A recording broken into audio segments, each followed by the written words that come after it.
জলপাইগুড়ির শোভাবাড়ি এখানে একটি জলাশয়, যে জলাশয়ে পরিযায়ী পাখিরা আসতো, একরকম আস্তানা বলা যেতে পারে পরিযায়ী পাখিদের, কিন্তু সেই আস্তানা রইল না, কারণ জমির মালিক বদল হয়েছে আর জলাশয় ভরাট শুরু হয়ে গিয়েছে।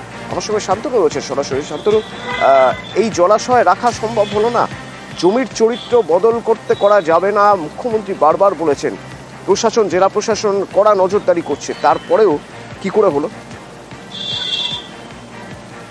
দেখো, গ্রাম পঞ্চায়েত প্রতিনিধিরা যেটা বলছেন, তাদের অজ্ঞাতসারে অর্থাৎ তাদেরকে না জানিয়ে কিন্তু এই জমি ভরাটের কাজ চলছিল। সেই কারণেই তারা কিন্তু জানতে পারার পর গ্রামবাসীদের সাথে মিলিত হয়ে কিন্তু জমি ভরাটের কাজ বন্ধ করে দিয়েছেন। কারণ যেই এলাকায় জমি ভরাটের কাজ হচ্ছিল, সেই শোভাবাড়ির বাসিন্দাদের বক্তব্য, তাদের গ্রামের পরিচিতি কিন্তু এনে দিয়েছে এই পরিযায়ী পাখির দল। কারণ গত 4 দশক ধরে কিন্তু পরিযায়ী পাখির দল দেশ বিদেশ থেকে এসে এই অঞ্চলে বাসা বাঁধছিল। দীর্ঘ সময় কিন্তু তারা শীতকালে এখানটাই এসে থাকছিল, এবং সেখানে শুধু পরিযায়ী পাখি নয়, বিভিন্ন প্রজাতির কচ্ছপ রয়েছে এই জলাশয়। সেই জলাশয় যখন ভরাট হচ্ছে, গ্রামের বাসিন্দারাই কিন্তু একাট্টা হয়েছিলেন, তারাই কিন্তু প্রথম বাধা দেন। কিন্তু তাদের বাধা যখন শুনছিল না, তারা কিন্তু পঞ্চায়েত প্রধান, উপপ্রধানকে জানান। উপপ্রধান কিন্তু গিয়ে এই চরিত্র বদল নিয়ে কিন্তু প্রশ্ন তোলেন এবং তৎক্ষণাৎ কাজ বন্ধ করে দেন। এখনো পর্যন্ত কাজ বন্ধ রয়েছে, যদিও মালিক চেষ্টা করছেন সেই জমিগুলো ভরাট করে সেগুলো প্লট করে বিক্রি করতে, কিন্তু এই প্রতিবাদে যখন গ্রামবাসীরা সরব হয়েছে, তাদের পাশে পরিবেশ কর্মীরা দাঁড়িয়েছেন এবং সকলে মিলে চাইছেন এই পরিযায়ীদের যে জলাশয় রয়েছে তা যাতে কোনোভাবে ক্ষতিগ্রস্ত না হয়।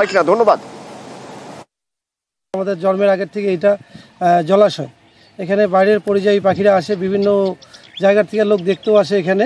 তাই এটা যে হঠাৎ করে জলাশয় বন্ধ করা হচ্ছে, এটা আমাদের জানা নেই, জানি না কার থেকে কোথা থেকে কি পারমিশন এটা বন্ধ করা হচ্ছে। এটা আমরা জলাশয় বন্ধ করার সবসময় বিরোধী, করতে দিব না। এলাকার লোকও আছে, আমরা প্রশাসনের তরফ থেকেও এলাকার জলাশয় বন্ধ করতে দিব না। ব্যবস্থা নেবেন কোনো আইনগত? হ্যাঁ, আইনগত যেখানে যেতে লাগে বিএলআরও থেকে শুরু করে আমরা অলরেডি বিডিও সাহেবকেও ইনফর্ম করেছি। জলাশয়ে সরকারি যে আইন আছে তাতে কিন্তু চাইলেই বন্ধ করা যায় না, বোঝানো যায় না, ঠিক আছে? ফলে যে কোনো জলাশয় বোঝানোই যায় না। প্রচুর পাখি লুপ্ত হয়ে যাচ্ছে প্রতিনিয়ত, প্রকৃতির ভারসাম্য বিভিন্ন সময় বিঘ্নিত হচ্ছে, সেইখানে একটা জলাশয় বিরাট ভূমিকা পালন করে থাকে। ফলে এই জলাশয়ের যে বাস্তুতন্ত্র, সেটাকে যদি সঠিক রাখতে হয়, তাহলে এই পাখিদেরও আনাগোনা থাকা দরকার। সেখানে তারা ধরুন ওইটাকে কেন্দ্র করে পর্যটনের একটা ব্যবস্থা করা যেতেই পারতো আর কি, যে মালিক পক্ষ অবশ্যই যেন তার এই সিদ্ধান্তকে ফিরিয়ে আসেন এবং সরকারিভাবে দেখা হোক, আইনানুগ যা ব্যবস্থা নয় প্রশাসন অবশ্যই নিক।